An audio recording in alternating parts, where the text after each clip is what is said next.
My beloved Madridistas, it is a huge, huge day. It's a cold Saturday morning in Madrid, but the anticipation is incredible. Okay, good news. I'm going to talk about, we're going to do a preview of the Clásico tonight, and I'm going to do it with Hugo Henderson, who is just so great to have on. I always love his perspective, his insight. So let me share with you, in terms of a preview, my conversation with Hugo Henderson about the upcoming Clásico tonight. Here it is.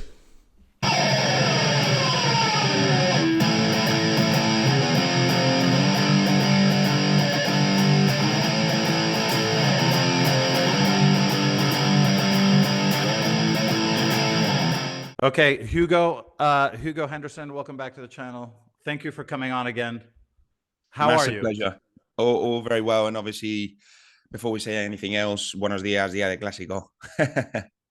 It's a big day. It's you can feel the tension building in the city. It's pretty amazing. So I'm excited and nervous at the same time. And we wanted to get your thoughts now. Thank you for coming on. I know you're busy, incredibly busy. By the way, we didn't mention this last time. You're really big into paddle, right?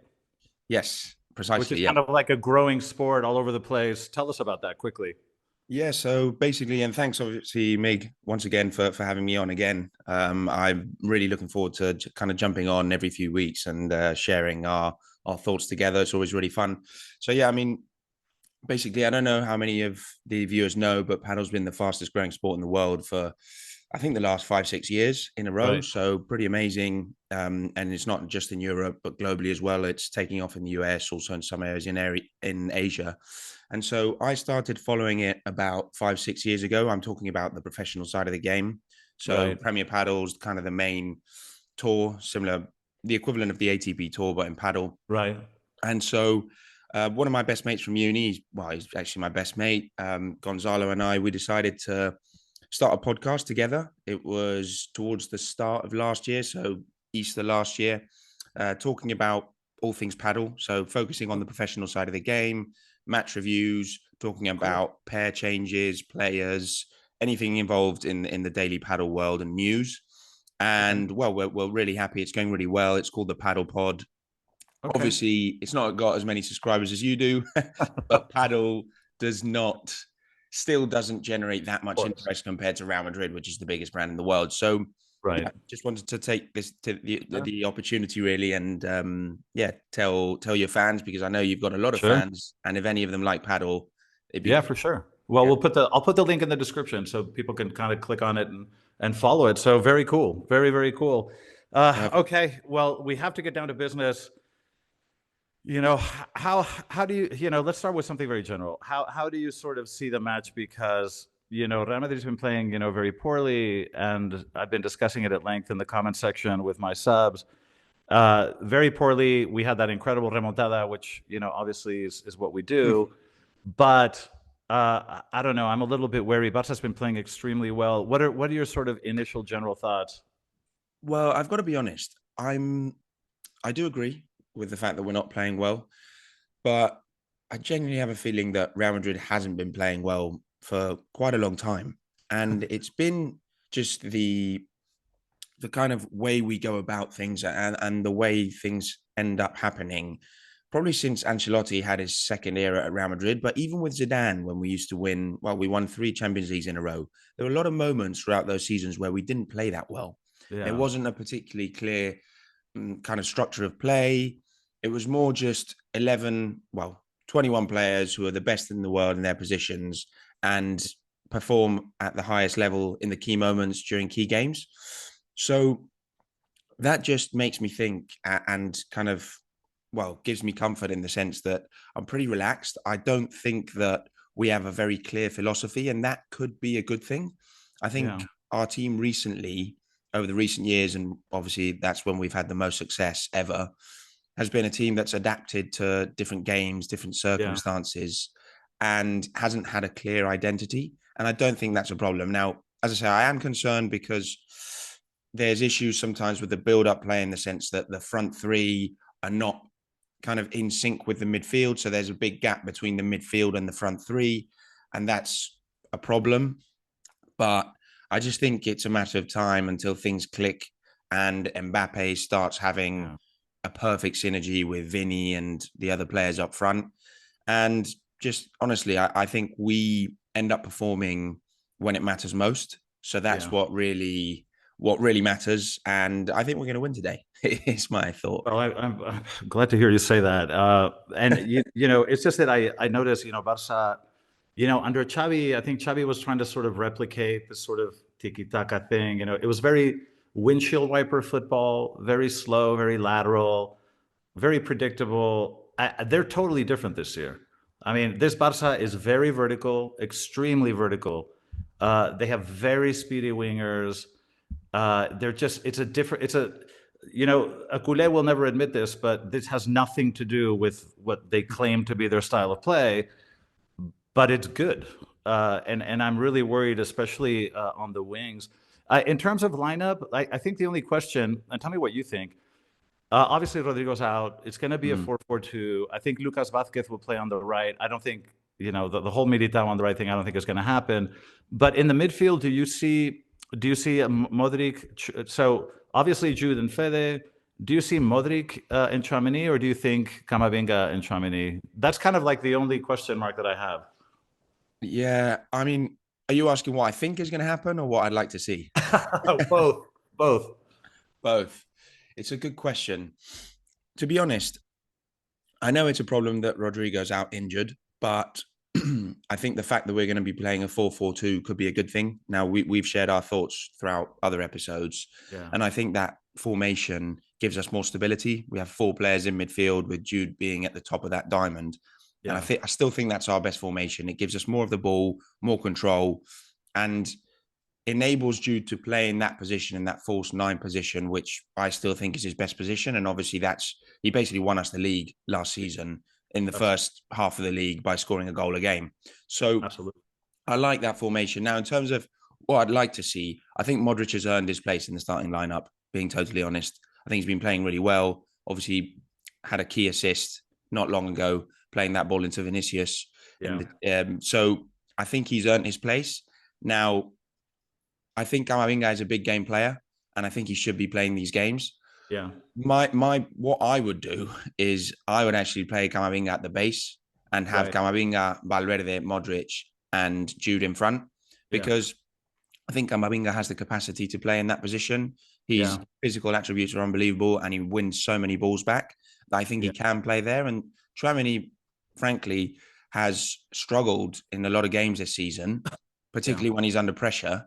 And this is obviously one of the games where he's going to feel the most pressure. So that's what I would do. But what I think is going to happen is that Modric will play and Camavinga will be on the bench. What do you think, Mig? Yeah, I mean, no, I mean, I kind of agree with you in terms of because we have discussed the Tchouaméni Camavinga issue, and I sort of agree that Camavinga is he's just more dynamic. I think he moves, he's quicker, he's faster, he covers more territory.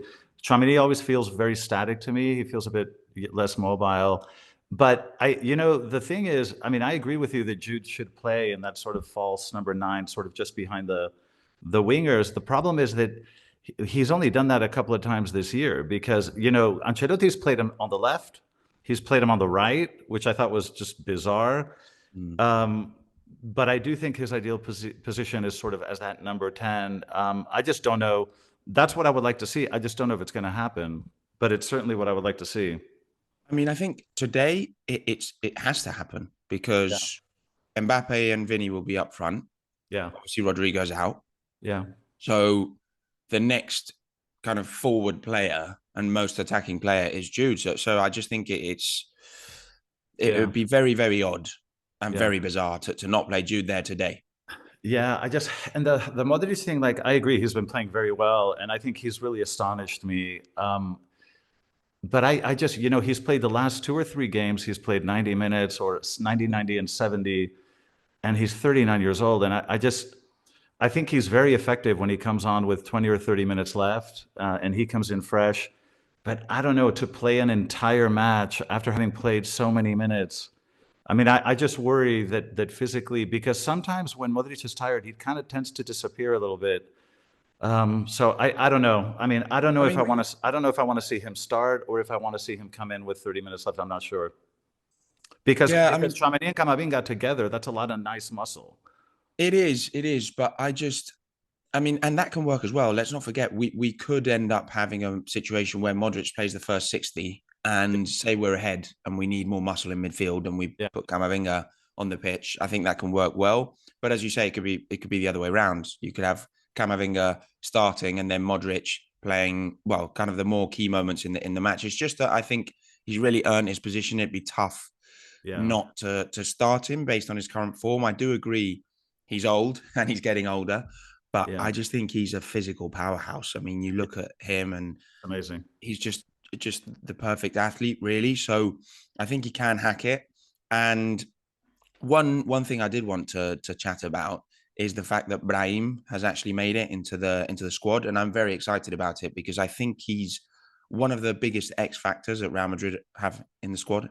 Yeah. Yeah, because I heard he did 2 full training sessions, already, so he's obviously not 90-minute match fit, but I think he could definitely do 20, 30 minutes or something like that, which would be great. Now, I'll tell you, my concern is the wings, okay? The matchup, Mm. Lucas Vazquez, against Rafinha, and then, of course, Mendy has to. I don't know what you think. Well, I mean, Can you hear me? yeah, I can hear you. I can hear you. Sorry, got cut a little bit, but yes, I mean, I think Mendy. I've said this a number of times, and I think Real Madrid fans have been really harsh with him because I understand, and it's obvious that from an attacking standpoint, he struggles. But I think defensively, he is the best left back in the world. I have not seen many wingers get past him. So I'm as comfortable as I could be having him face any winger in the world. Now, it's always going to be tough. And he's obviously going to be facing Lamine Yamal, who's, you know, the best winger in the world right now, or one of the best. Yeah, But if there's someone that can do it, it's him. He's fast, he's strong. So I'm confident. Obviously, Lucas Vazquez is older, and Rafinha is probably in the form of his life. yeah, So that yeah, is slightly more concerning. But again, I mean, we have two very, very fast centre backs in Militao and Rudiger, who I think can help him out. So it's a yeah, problem that Carvajal is injured, and it's a shame. But I think we've got enough to be able to deal with those wingers. And let's not forget, defending is not just about the one-on-ones. We yeah, need midfielders to help them out. And Tchouaméni is a defensive-minded midfielder, and one of his best attributes, even though he's not been doing that well, is helping and covering and winning the ball back. And yeah, then obviously Fede Valverde, let's not forget, he usually plays on that right side of the midfield, and he's going to yeah, be helping Lucas Vazquez out. And yeah. he's, I mean, one of the most informed players in the squad right now. So yeah, I wouldn't say I'm that concerned. I just think it's going to be tough, but I think we can handle it. Yeah, and I get the feeling that, I get the feeling that it's going to be really, really important to come out with a huge amount of intensity because we have tended to in the last few games to come out very slow, kind of lethargic, very tentative, and then we only really turn things on when our backs are against the wall. But I just don't think we can afford to do that tonight. I mean, we need to come out from the first minute, I think, very, very aggressively. And I'm very worried about the high press because Barca's pressing very, very high. If you watch the last few matches, and they and these kids run a lot. I mean, it's a very young squad. They're very energetic, and when they press, man, they really, really press. So I think it's going to be tricky to get the ball, out of the back. So those are kind of my concerns. We need to make sure we don't lose I the ball think when we look that's over it. Yeah, I agree, but I think that's probably one of the main reasons why Modric has to start because right. I think when those midfielders and our midfielders are receiving the ball with their back to the other side of the pitch and under pressure, Modric is probably the best player in the world, or one of the best players in the world Yeah, when doing that. Him and Kroos were when they were yeah, together, but I just think we need that figure today because we've seen Tchouaméni struggle in those situations. yeah, Even Camavinga, I love him. He's a yep, sensational player, but he still has to improve that side of his game. Sometimes he has a kind of a bit of an irrational mistake in him, yeah, but Modric is just so safe in those positions. So that's why I think he could give us a lot if Barca are playing that high pressing. He can also turn and pick out that key pass if we manage to yeah. break that first line or first two lines of press. So yeah, Yeah, in terms of football intelligence, I mean, it doesn't get better than Modric. I mean, he is so intelligent. He always knows which direction to turn. He always knows where to put the ball. So no, you're right. I think that experience is going to be key. Now, tell me one thing I wanted to ask you about is what do you think is going on with Arda Guler? Because I read somewhere that Davide wants to play Arda a lot more, but Carlo is still sort of reluctant. And I don't know what's going on because it looked like he was going to play a lot more this season, and now all of a sudden he seems to have fallen off. I don't know what's going on. I've got to be honest, I don't really understand what's going on. Yeah, We've also been struggling. Obviously, we're not in the best form. So I think we need to add that X factor in our squad. And given that Brahim has been injured, I think that Arda Guler was the only real alternative. Well, Endrick as well, to be fair. Those are the three right. names who I'm thinking could add an extra source, an extra something special to our attack. Yeah, So I'm surprised. I mean, I understand that he's young. He clearly has to develop physically because he's still a bit weak on the ball compared yeah, to some of our other midfielders and forwards. yeah, But I just think if we play in that 4-4-2 formation, I think he can play either side of that midfield or he can play at the top of the diamond. He can also play on the right wing, although I yeah. kind of prefer that less because he's not as fast as other wingers. And again, he's not as strong when facing a left back. So I do think he has something. And also, when he plays, he almost always scores or assists. He's got Yeah. that kind of capability Yeah. that the special players have. So if this is true about Davide, I kind of agree with him. I don't know what you think, Nick. Yeah, no, no, for sure. And no, but exactly because, I'm surprised because of what you're saying, because he can play in so many different positions. And he's a player that knows what to do with the ball. He tends to be very careful with the ball. He's a very good control player. I think in situations when you want possession, there's so many different situations where I think Arda is a fantastically instrumental player, and I'm just surprised that we haven't seen more of him. I'd love to see him get a few minutes tonight, depending on how the scoreline goes. I Yeah. want to ask you something else because I'm very concerned about this. The Carvajal injury, Carvajal and Alaba, but Carvajal first. I mean, do you think that he ever, because he's what, 33? Do you think he ever comes back from this? I've thought about that as well, and it's just so sad to see a player that's Yeah, kind of in the last years of his prime get yeah, that sort of injury. Now, just because of his mentality, I think he'll get back to playing and probably much quicker than we expect. I mean, yeah, doctors have said those kind of injuries. I think he's ruptured three different things in his knee, so it's normally a full year to get back to full speed. I'm sure he'll be back before then, yeah, but it's a good question. Will he be back to the peak of his game? He yeah, he is getting older, but I just think that he is such an athlete, and he had a lot of issues with injuries previously, muscular injuries, and he changed his diet. I don't know yeah. whether you've read about all that. I remember that the gluten. He went gluten free, like Djokovic, right? Yeah, yeah, yeah, Exactly, yeah, exactly. And since then, he's been so much better, and he's missed very few games over the last few years. So I just think that he is one of the players in the squad that takes the most care of his body. And I have a feeling that he will manage to get back to the top. Now it's going to take time, but I just think he has the capacity in him to do it. And obviously he's surrounded by the best team in the Real Madrid physio, doctors, right. etc. So I do think he can do it. It's going to be a long time. And will we end up signing a right back Yeah. between now and then that is kind of, well, at the peak of his game and 10 years younger? I don't know. I mean, there's not that much in the market as we previously discussed. That's what I was thinking. I can't really. I mean, I have heard some names mentioned, but I mean, none of them strike me as very compelling. I mean, the No. days of Philip Lam and Maicon and Cafu, like where somebody asks you the best right back in the world right now, you'd say Carvajal. But after Yeah. Carvajal, who the hell is it? I'm not really sure. No, I mean we I think we discussed it when I jumped on the first time Yeah, in your kind of space. I had a feeling it was Reece James. He was just so yeah, good a yeah. couple of years back, but he's had so many issues with injuries that now I just don't think he can get back from that. So Arnold's been discussed the most, Alexander Arnold. But again, I just think offensively, yes, he's very good on the ball, but Yeah. he struggles too much defensively. Yeah, And I think the English press have done one of their classic things of overhyping an English player. And it yeah, happens a lot.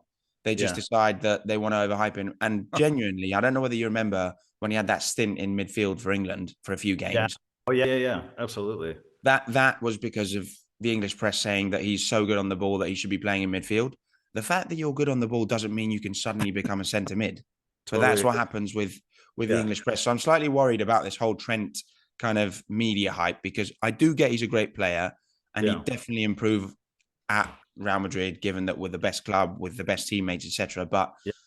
I'm not sure he's the perfect candidate because he's not an all-rounder. I agree. I think that he is sort of the choice by default, not he's by default simply because I just don't think that there are better options. But I mean, when we have played against him, I mean, Vini has absolutely destroyed him. I mean, defensively, I agree he's not as solid, but yeah, we'll have to see. And then of course I'm equally concerned with Alaba because how many surgeries has he had? It's been two or three already. And I don't know what keeps going wrong, but he's expected until what, February now or something like that? January, February at the earliest?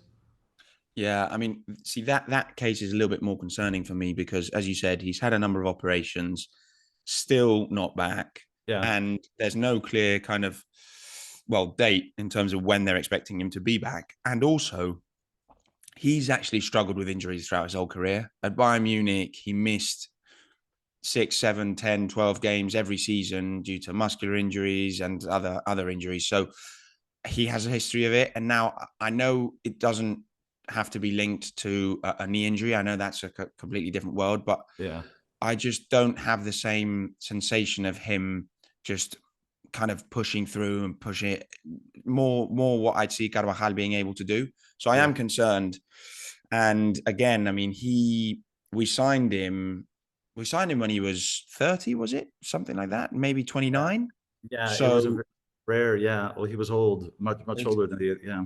exactly. So obviously he doesn't have that many years left at his prime level. So yeah, that's more concerning. And I think we should definitely start looking at centre back options because I do think that Rudiger and Militao are unbelievable centre backs. I think their synergy between them has to improve. I Yeah. think Militao and Alaba were better together, and Rudiger and Alaba were better together. I just think Militao and Rudiger are maybe a little bit too similar. They're two physical powerhouses. They're very good in the air, but not as good on the ball. Yeah, no, I agree, and they're human, and they're going to get injured, and they're going to get tired, and that is inevitable. I mean, no, a right back and a center back are absolute priorities in the next 12 months, and I don't think there's any way around this. I don't think there's any way around this.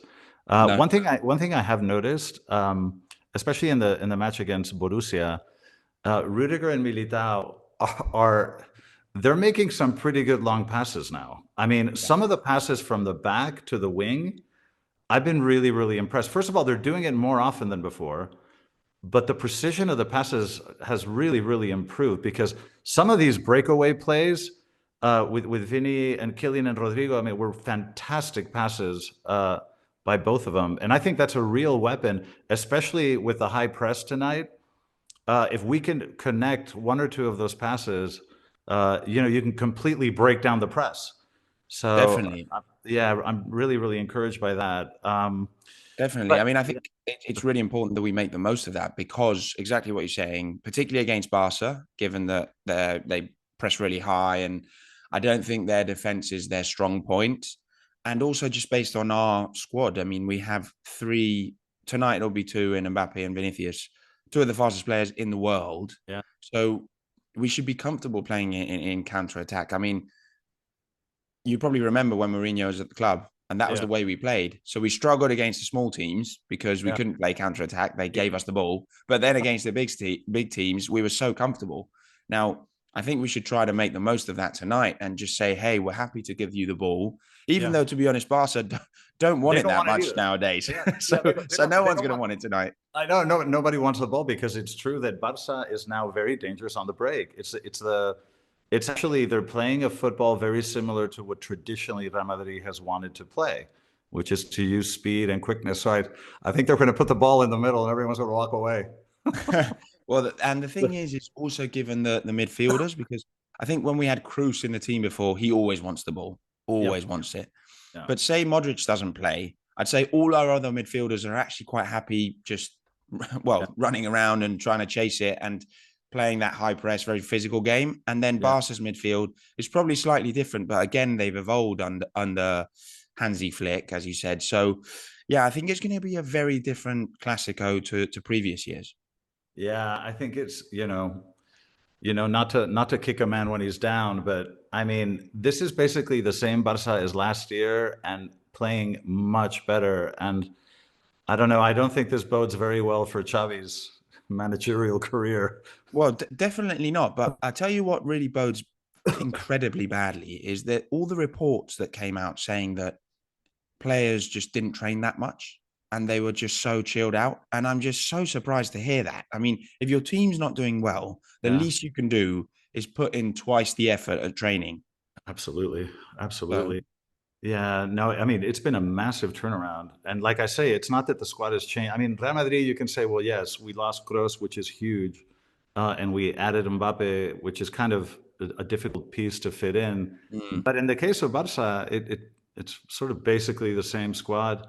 But I wanted to ask you about your thoughts on Ancelotti because in the comment section, the level of impatience with Ancelotti has grown a lot. I mean, you just every time I do a video and I read through the comments, people are getting very impatient with Ancelotti. He's changing tactics constantly. He's changing formations constantly. None of them seem to work.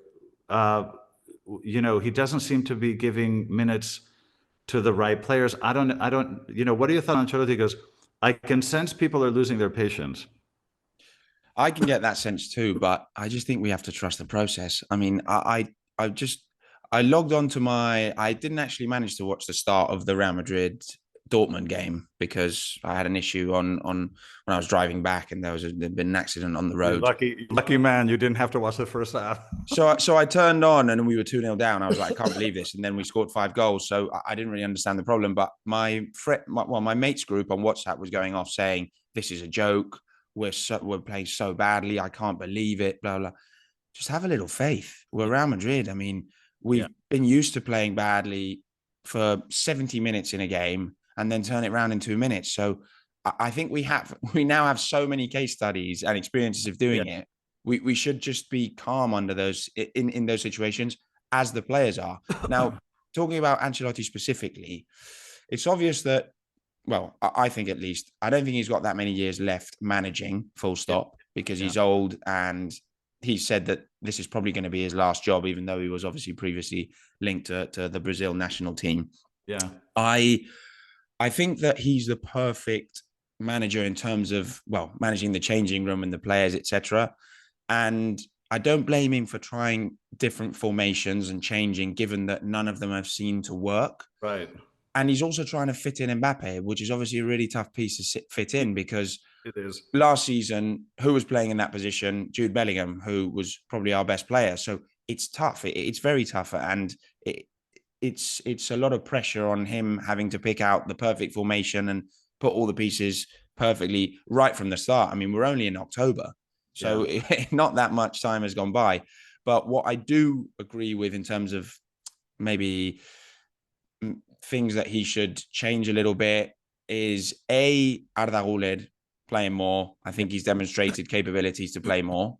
Yeah. And B, if things aren't working, go back to what worked last season for a few games and see what happens. If what was working was a 4-4-2 with Jude Bellingham in the false nine position, let's do that and let's see what happens. Because that was working. So why wouldn't it work this season? Yeah, no, I agree, but I just think that a lot of times, Ancelotti, sometimes when I see the team, the squad selection, I think, okay, he's trying to sort of cater to emotions because sometimes he's playing the 4-3-3, I think because he feels loyalty to Rodrigo. He has to play Mbappe. I get the feeling that there are other factors in his head.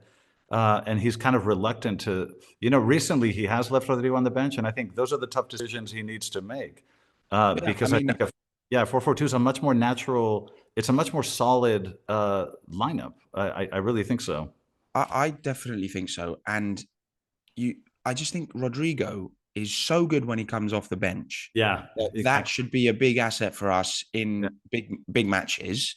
And also just thinking about how many matches we have to play every season. You can rotate the players up front. It doesn't mean that if Rodrigo starts on the bench, he's going to start on the bench every game. No. Some games Vinny can be in the bench. Some games Mbappe can be in the bench from the start I and just agree. rotate across those players. But what I don't think works is having those three players together. They're so attacking. And then Yeah, you've got Jude behind who also wants to join in and be in and around the box as much as possible. Makes total sense. That's obviously what's worked for him the most. So yeah. what it means is that the team, that's what I think, becomes a four at the back, big gap, then two in the midfield, just kind of running around trying to win the balls back, and Yeah. then four up front, just kind of Or completely disjointed. And yeah. that's exactly what they tell you when you're playing and you're learning as a young footballer. They say you need to be tight and there needs to be synergy across the midfield and the front line, and you need to be close together. And that's what doesn't happen when they all mix and they all play together up front, at least in my eyes. Yeah, no, I agree. I'm also a little bit surprised that he hasn't given Enric more minutes because Mm. when Enric comes off the bench, he has so much power and aggressiveness. And when he comes off, he plays as if it were, the last minutes he's ever going to play in his life. Yeah. I mean, really, he comes on like an Energizer bunny. I mean, he even in his defensive duties. I mean, he backtracks, he presses, he defends, he presses, he tries to steal balls. Even on the wing, I thought he was very effective when I think Ancelotti put him on the right once, but he looked pretty damn good to me too, and on the right. So I'm a little bit surprised that he hasn't had minutes I either. think the So issue is that we have so many kind of pieces up front yeah, because obviously we've got Vinicius, Rodrigo, Mbappe, crazy. Endrick, Right? Brahim, Yeah, Guler, right? Arda, Who are all kind of forwards because I don't think Ancelotti trusts any of them to play in midfield. course not. Yeah, So you've got six to play in 2/3 positions. I know. So Th- it's this is why I did a video about this and it provoked a lot of reactions in the comment section. I think that the title was "Honey, we need to talk," and it was I it watched was that. Yeah, yeah. yeah, it's like we need to be honest that this squad was put together with a little bit of capriciousness. It was not a very carefully thought out. We have two forwards too many, and we have one defender too few. And this is just, and then once you get an injury or two, it amplifies this lack of balance. So I mean, I think we bought talent because we'd like to have the best, but it wasn't very carefully thought out. And now with the all you need is one or two injuries to really put you in a precarious situation, which is where I think we are. I do think that at least one forward is probably, yeah, there is at least one extra forward. And Yeah. my bigger concern is, and as it's exactly what I shared when we kind of jumped on together for the first time, is Gross, one of our essential pieces, leaves and we don't buy a deep lying playmaking midfielder. Yeah, I don't understand it. You can't just let a player like that go and depend on other players aren't that don't have those attributes. It yeah, seems like they've wanted Fede to take up that position, but Fede is so good at being Fede. You yeah, don't want him to change and try to do something different because yeah, that's not yeah, the way he plays. So yeah, that I definitely think we needed another deep lying midfielder to give balance to the team. And I mean, we're seeing it at the moment, right? I mean, Modric is now playing really well and has probably been one of our best midfielders recently. Why? Because we need that sort of just very calm, very collected player that always wants the ball and just pulls the strings. yeah. It's true, and I've also noticed Fede. I think Ancelotti has instructed them. I've also noticed Fede making a lot more longer balls. You know those diagonal balls that Tony used to make all the time. I think he told Militao and Rudiger and Fede, somebody has to play these long balls to the wings because if not, we're too predictable and we're too Yeah. contained. So That yeah, no, it's. I mean, the injuries really really have me worried. Now, okay, since we're kind of getting to the end here, and we covered a lot of stuff. What's what's your scoreline prediction? well, it's a good question. I think we're gonna win. And if I had to bet on a result, I think it's going to be a high scoring game based on recent kind of, well, just performances from both sides. And if I had to bet on a result, I would say 2-1. I'd say 2-1 Real Madrid. What do you think, Mig? You know, for some reason, I've been seeing a 3-1 in my head. I don't know why. And, you know, Barca's playing so well. It doesn't sound like a rational thing to say, but I don't know. For some reason, I think 3-1. So, Well, I mean, I can definitely think I could definitely see that. I've also seen 3-1 in my head, but I yeah. just didn't want to be that kind Overly of optimistic. Yeah, yeah. aggressive.